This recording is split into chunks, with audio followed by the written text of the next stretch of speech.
O que são leis de contravenções penais? Contravenção penal é a infração penal a que a lei comina, isoladamente, pena de prisão simples ou de multa, ou ambas, alternativa ou cumulativamente. Portanto, se o perigo de ofensa ou de lesão não é veemente e se o bem ou interesse ameaçados não são relevantes, alinham-se na lei das contravenções penais. As sanções são de pequena monta e impostas mediante processo sumaríssimo. As contravenções penais são consideradas infrações penais de menor potencial ofensivo. Qual o contexto da criação das leis de contravenções penais? Publicada em 1941, a Lei de Contravenções Penais traz em seu bojo a ideologia conservadora que dominou o país no fim da primeira metade do século XX, tipificando condutas de mínima repercussão social. O Decreto-Lei nº 3.688/41 foi idealizado como mais um dos instrumentos de controle social utilizados pelo Estado Novo para a manutenção da lei e da ordem. Foi em um ambiente conservador que foi publicado pelo presidente Getúlio Vargas o decreto que, dispondo de 72 artigos sobre as contravenções penais do Brasil, auxiliou, à época, o funcionamento do novo regime. Foram criados também vários instrumentos de controle e repressão, encarregados do controle ideológico do regime de Vargas. A preocupação do novo regime era neutralizar e anular a influência política do operariado, induzindo os trabalhadores a se ligarem aos sindicatos. As greves e o lockout foram proibidos, por serem recursos antissociais, nocivos ao trabalho e ao capital, incompatíveis com os interesses do Estado. A autonomia sindical foi restringida com a instituição da contribuição sindical, cobrada compulsoriamente de todos os trabalhadores e equivalente a um dia por ano de labor. Esse tributo é recolhido até hoje pelo Ministério do Trabalho, que promove a sua redistribuição entre os sindicatos. Qual a aplicabilidade da Lei de Contravenções Penais no Brasil?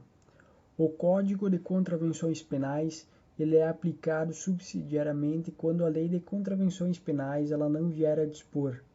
Ela não dispuser de maneira diferente. Então, quando ela não ter um regramento próprio específico, prevalece em caráter acessório a legislação contida no Código Penal.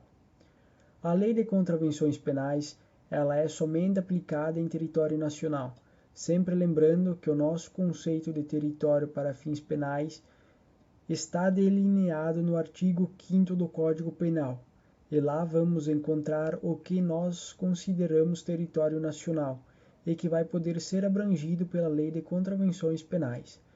Em outras palavras, quero dizer que não se aplica contravenções penais. A ela não se aplica o princípio do extraterritorial, do artigo 7 do Código Penal, ou seja, não vai se punir no Brasil contravenções ocorridas em outros países. Quem foi Frederico Savigny e o que propõe a sua escola? Friedrich Carl von Savigny foi um dos mais respeitados e influentes juristas alemães no século XIX. Maior nome da escola histórica do direito, seu pensamento teve especialmente no direito civil, pois para essa escola o direito foi sendo formado gradual pelos costumes de cada sociedade.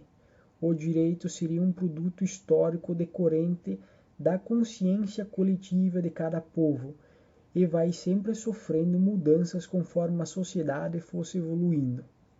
Ela tem sua origem nos fatos sociais que seriam os acontecimentos da vida em sociedade e vai se desenvolvendo de forma espontânea e gradativa.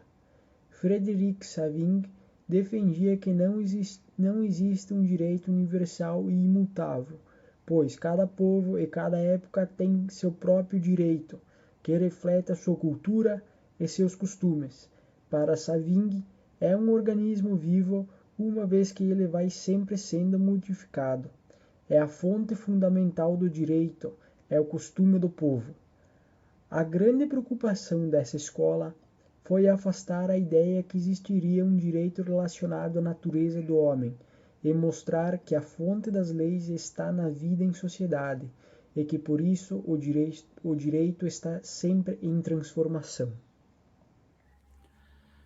A virada do século XVII para o século XVIII foi marcada pela edição de códigos jurídicos em vários países da Europa. Em 1804, Napoleão Bonaparte, na França, publica uma série de códigos jurídicos que ficaram conhecidos como os Códigos Napoleônicos. Na Alemanha, Savigny, um aristocrata, estava mais preocupado com a questão dos costumes, com a tradição de um povo, do que propriamente com as ideias da Revolução Francesa. As ideias da Revolução Francesa, com direitos universais e abstratos, com uma positivação do direito expressada em códigos e normas, agradam o jurista alemão Thibaut, que propõe a criação de um código de leis para a Alemanha e rivaliza com Savigny. Savigny não concorda com as ideias de direito universal e é contra a criação desse código para a Alemanha. Embora influencie bastante a criação do Código de 1813, o Código da Baviera, a princípio Savigny era contra a criação de um código para este país. Para ele, cada comunidade, a partir de sua tradição, sua história e seus costumes, é que deve legislar sobre seus problemas de forma particular, sem a necessidade de uma norma universal que orientem as decisões jurídicas.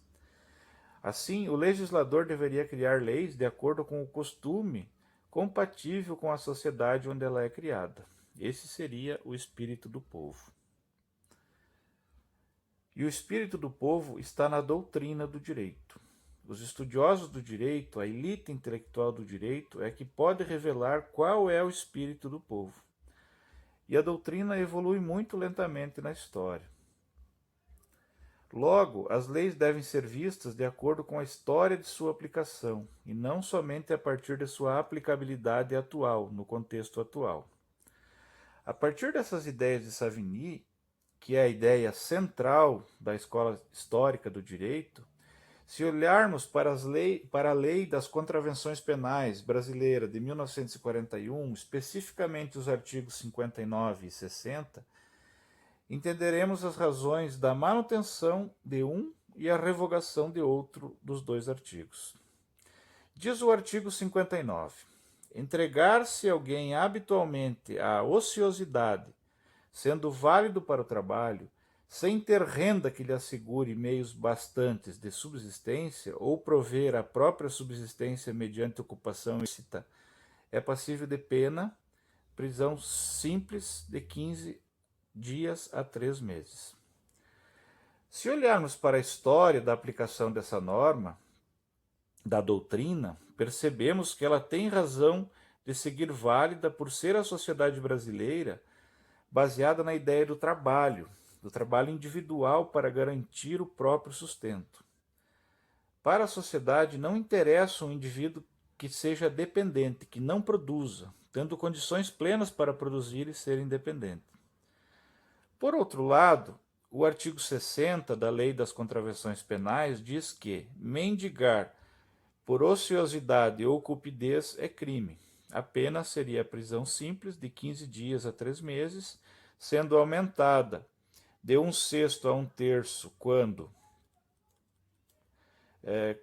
essa contravenção é praticada de modo vexatório, ameaçador ou fraudulento, mediante simulação de moléstia ou deformidade, e em companhia de alienado ou de menor de 18 anos.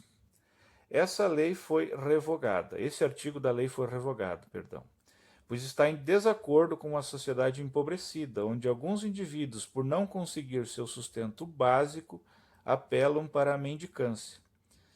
Então, logo, esses não poderiam ser punidos por isso. Se tivéssemos a punição para todos os indivíduos que, por necessidade, têm que apelar para a mendicância, faltariam prisões no Brasil.